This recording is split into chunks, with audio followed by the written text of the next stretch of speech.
place de la femme, c'est à la maison, comme disait l'Africain. À la cuisine. Eh ouais, le pasteur. Hein? Vous vous rappelez ou pas? C'est à la cuisine. Et nous, on pense, subhanallah, que la femme, c'est comme simplement cette position-là. Ok, ça peut le faire à un moment.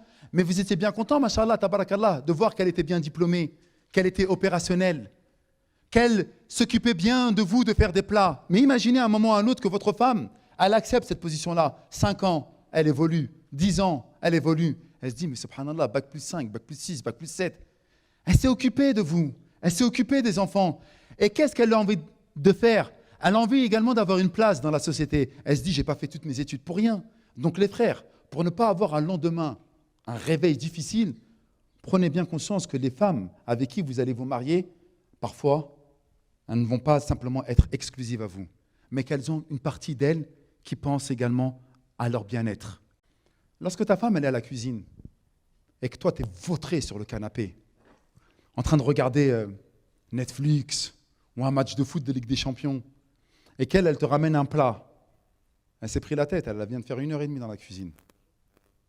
Toi tu étais assis dans le canapé, elle te ramène un plat, tu regardes le plat, tu es énervé. C'était pas ce que tu aimais. Est-ce que tu as pris en considération son 1h30 qu'elle a passé à la cuisine? Ça, c'est le mythe.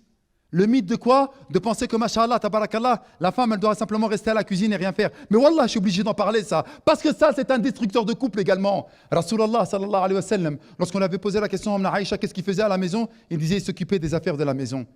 Il aidait, mashallah, ses épouses à faire le ménage, à cuisiner, à recoudre même ses vêtements, ses propres vêtements. Il participait à la vie de la famille. C'était un général, c'était un prophète, c'était un messager, c'était un père de famille. C'était quelqu'un, subhanallah, qui gérait les affaires de toute une nation.